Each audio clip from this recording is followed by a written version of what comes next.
I've been in the advertising game for over 8 years now and have spent over $2 million in ad spend. Along the way, I've helped companies scale quickly using strategies that worked regardless of the platform. Whether it's intent-based ads like Google Ads or interruption ads like Meta and YouTube, I've refined an approach that delivers results. The thing is, advertising is changing rapidly. What worked on platforms years ago no longer works today. Looking ahead, there's one thing that is certain. There will be a never-ending stream of change with these ad platforms. Change is the only constant. These ad platforms have a short half-life. But in this video, I'm going to show you what won't change and how to leverage that. Instead of spending all your time and energy understanding the mechanics of these ad platforms, focus on what will never change: human psychology and understanding how people act online. These are the areas where you'll get the most returns. Understanding how ads work from a high level is one of the most valuable skills you can acquire. Ads aren't going anywhere, especially when it comes to scaling a business. Whether you're managing ads yourself or hiring someone, what I'll share today will make the difference in your business and will help you a lot. Hey, if you're new here, I'm Rashid. I'm a creative growth marketer and a growth marketing lead at a bootstrap software company. And in this video, I'm going to discuss my approach and tactics to advertising that will make you rethink how you implement them. So let's get started with point number 1, organic versus paid. So there are two very defined groups of thought here. Some people think, hey, you've always got to be able to spend money to acquire a customer, and you've got another school of thought only focusing on putting good quality content out there and getting customers organically and have that word of mouth spread. But both of these resources, you're paying either way. One of them is that you're paying with money, and the other is that you're paying with time. So there's no such thing as free advertising. Organic is meant to be in a way where it sounds like it's free, but it's not. It costs time and energy in order to produce that content. So they all come at a cost. So I do believe that organic shows huge potential, okay? That's why people spend the time and energy and money doing what's needed to be done, but I would not rely purely on organic to build a business. One thing has become more apparent though, with Instagram and TikTok, that you can actually test and use organic to feed the paid engine.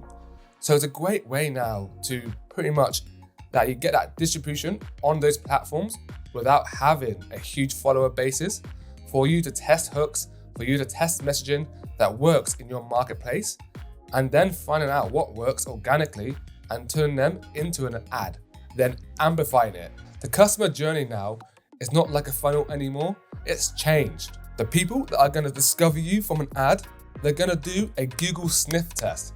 They're gonna go on YouTube, watch 2 videos, then get retargeted on Facebook, then download a high content value offer or some kind of opt-in, or they'll register for a webinar, watch that, go on your email list, get 5 emails, then eventually book a call, right? It's not linear anymore. So one feeds the other, okay? You want a combination of both. So if you start with organic and there's no one looking at your stuff and that frustrates you and you stay there, that's ultimately gonna kill your business. So it's not either or, it's both. And this leads to my next point number 2, which is demand capture versus demand generation. So there are 2 ways to approach the market: demand capture, demand generation. You do not want to start by trying to master both of these things straight out the gate. If there's people actively searching for what you sell, the easiest path is demand capture.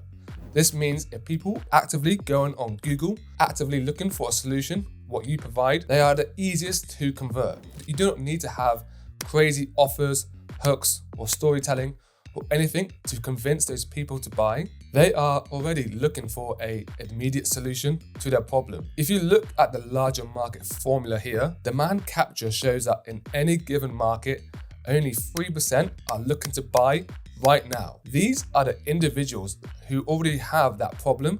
They're on Google looking for solutions, as I mentioned. Then you have a further 17% of the market. Those are the folks in information gathering mode. They might not be looking to buy right now, but they are certainly considering it and are open to options. So that's where demand capture fits in. Next, there's another 20% of the market that are problem aware. They know they have an issue, but they're not actively seeking for information or looking to buy. And finally, you have the 60% of the market that is not problem aware. That's where demand generation comes in. Demand generation is about going out into a marketplace and obviously generating demand, putting ads out there, offers, hooks, stories that actually get people to know what you got. So like I said earlier in the video, think meta ads, YouTube ads, anything that interrupts them. This process unlocks a lot of growth in any business because you are not limited by the number of people specifically searching for what you're offering. However, it also requires a greater level of skill as you need to engage individuals who aren't remotely interested to what you have to offer, and you need to pique their interest enough to provide a solution to actually get them to buy, right? That's where your skill as a marketer in demand generation comes in. To go out to those people, capture their attention, hook them in, keep them interested, build enough desire for what you have, and make them an offer to get them to buy. So when it comes to demand generation and how to do it, I will cover quickly what you can do. This will take another video to cover and tell you what demand generation and how to do it. So one is educate, don't sell. So address problems your audience may not realize they have. Provide valuable insights rather than pitching your product to build trust. Two is create the need. So plant a seed of curiosity. Even if potential customers aren't seeking for a solution now, nurture their desire for what you offer. Number three is meet them where they are. So most prospects obviously aren't ready to buy right away, right? Engage them at every stage of awareness, whether it's understanding their problem or waiting for the right time. And number four is become the go-to solution. So stay consistently present and helpful.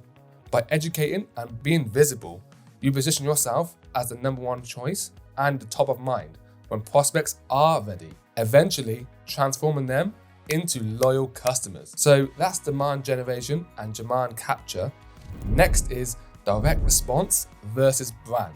So direct response is the format of advertising, putting out messages in front of a marketplace that elicits a direct response. Go to our website, aka visit website button, click this button, which is the learn more button, become a lead, which is pretty much sign up button, buy something, so this is buy now, where on the other hand, you have the brand world.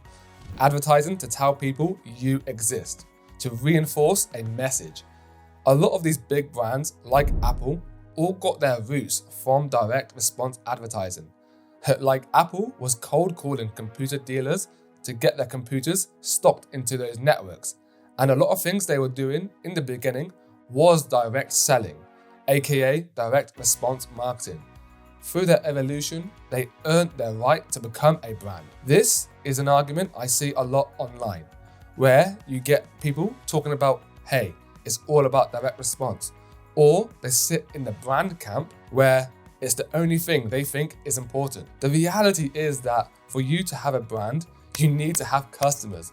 And the best way of getting yourself out there, and you don't have a huge amount of venture capital, is to start with direct response, with organic content on YouTube, X, TikTok, LinkedIn, and cold outreach on email and LinkedIn, and so on and so forth, and other cost-effective ways to reach your market, where once you understand your customer, you will understand what's important in your market. You will then understand how to actually build a brand. So it looks like a flywheel. You're using direct response, then you're making money, then you're spending that money to make your product or service even better. You're building a brand. You're then attracting the right people that can come and help you go and build that brand even further. Then it just accelerates and accelerates. And then you can focus on more of your brand building exercises, such as What is important to us as a company? What do we stand for? What is the problem we solve for the market? Who is the customer and what's important to them, right? And then you can spend money that emphasizes on those things within your direct response mix and keep that going in your flywheel. Just a quick reminder here, if you're enjoying this video so far, it will be a huge help if you tap that like button, hit that subscribe button, as it would really help me get my content out there. Next is attention and trust. The first sale you make is the sale of somebody's attention. Attention is the new currency, and you've heard this all the time, right? You're not just competing against your competitors, you're competing with all the other options that possibly exist that your prospect can spend their time and attention on. YouTube, Instagram, Netflix, everything is on the phone, on this damn thing. And if this is the arena that you must compete in to get those people's attention. And if your stuff is boring and dull, you're going to be dead on arrival.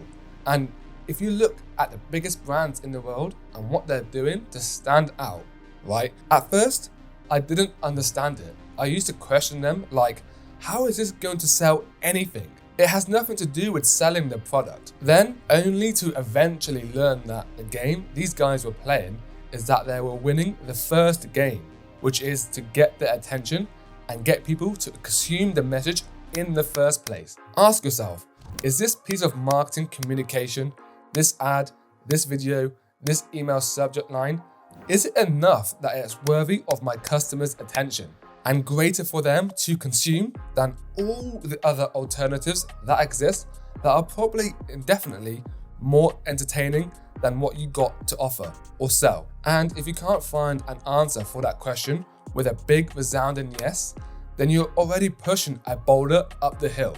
The thing you can do to get the most amount of throughput in your whole funnel with everything you do is to just increase consumption. And the best way to increase consumption, by definition, is to have something that is entertaining, to have strong hooks, and have very good packaging to that content. Here's the thing though, the attention economy is slowly going down as anyone can get attention with their content these days. We've entered in the trust economy. In general terms, marketing is earning trust at scale. Marketing can have mixed feelings associated with it, often leading towards the negative, okay? We tend to remember bad marketing more than the good because of our psychology and how we work, because our bias makes us focus on what we dislike. This leads to skepticism. In all my years in my career, one of the constants that I have seen is that the level of skepticism in all the marketplaces are increasing.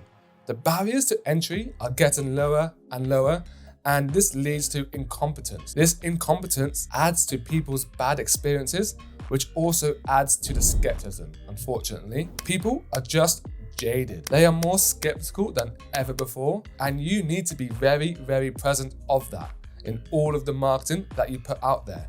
And the antidote to skepticism is value, right? And the thing that I have found you want to focus on is by proving to people that you can help them by actually helping them. There is nothing you can do. There is no headline hack, no growth hack that is going to trump that.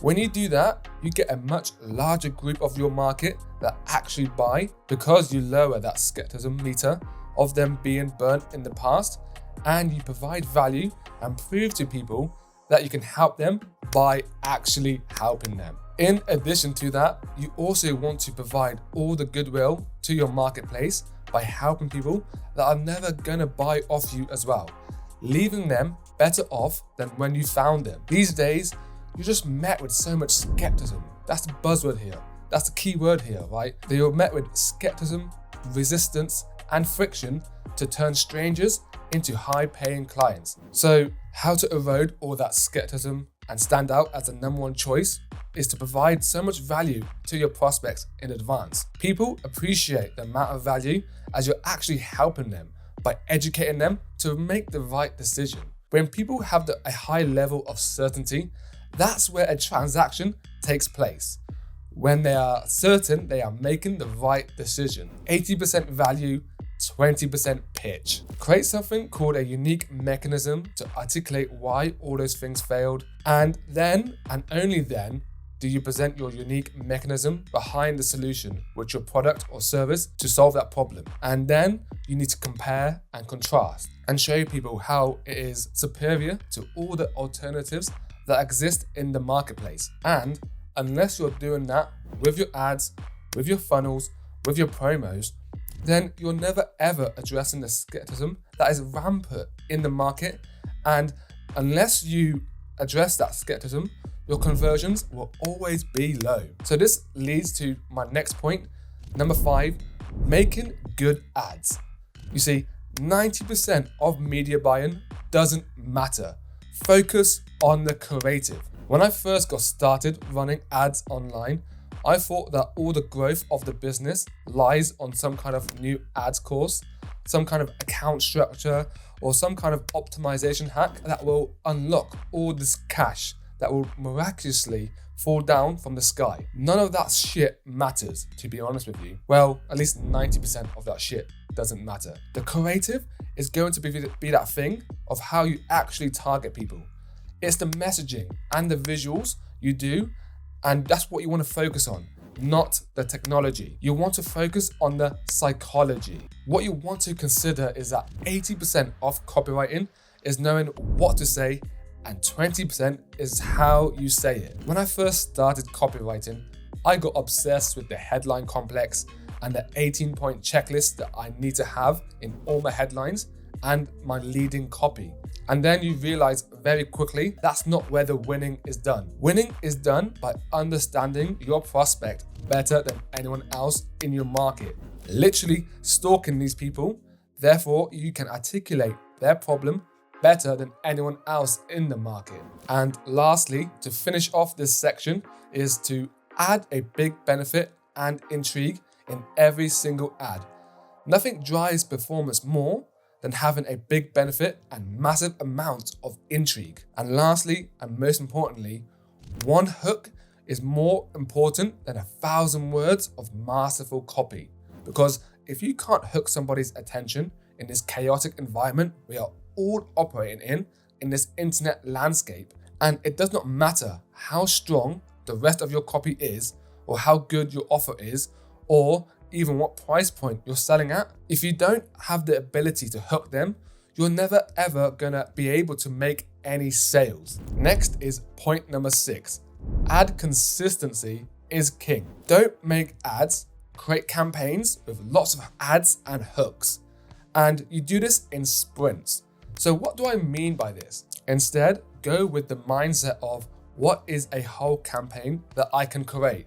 What does my campaign look like for the next 90 days? And really sit down and think about how many individual ads that you can get from one campaign. You can shoot multiple hooks from the same ad, and instead of launching them out into the market as one big promo, you want to take all of the assets from that campaign and then drip feed them out over 90 days. And you want to do that in sprints rather than constantly being on the treadmill. And lastly, to finalize point number 6 is don't have a split test running, because this is the easiest way to add 10 to 30% to your bottom line.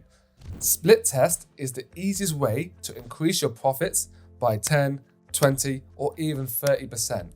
If you're running a test on an opt-in page or any other landing page of any endeavor, if you're able to increase the conversion rate by 10, 20, or 30%, which is very doable by the way, from a split test, you can dramatically increase the profitability of your business because everything stems from that. You're able to reduce your customer acquisition costs by 30%. You are adding 30% to your bottom line of the business, which leads to number 7, 80% of your time increasing LTV and 20% reducing your customer acquisition costs. Spend 80% of your time focusing on how to increase the average lifetime of a customer, and spend 20% of your time focusing on how to reduce customer acquisition costs. If there's anything I see more common in the marketing world, is that marketers are obsessing over how to lower their cost per lead, lowering their customer acquisition costs. Obsessively run crazy split tests, buying every single media buying course out there to stick to the trends, crazily focused on this thing. And instead, what you want to do is focus 80% of your time focusing on how do I deliver a better product or service that gets people to buy or buy more frequently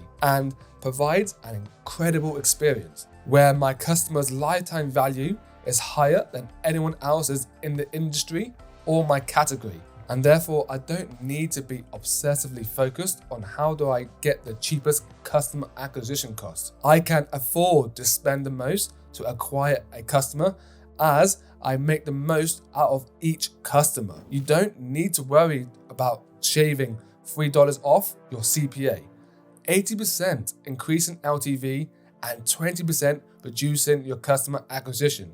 Also, in reality, you don't need cheaper traffic, you need better funnels and economics. Ad costs are always going up and up and up, and maybe $6 a click is too much. However, it works if you have a good funnel. Do what you need to do, which is 80% focusing on the lifetime value of the customer, and then focus on 20% of your time how to reduce customer acquisition costs. As 80% is a lot of time, and that's where you need to focus your time and attention on. So, in conclusion, to wrap this video up, there are countless of areas to focus on. So there you have it. Those are my timeless principles when it comes to ads. Remember, these ads have a small half-life. Focus your time and attention on the things that won't change, and you'll get far than anyone else in this market who are obsessed with the tactics and trends. So if you enjoyed this video, be sure to like and subscribe, and I'll see you on the next one.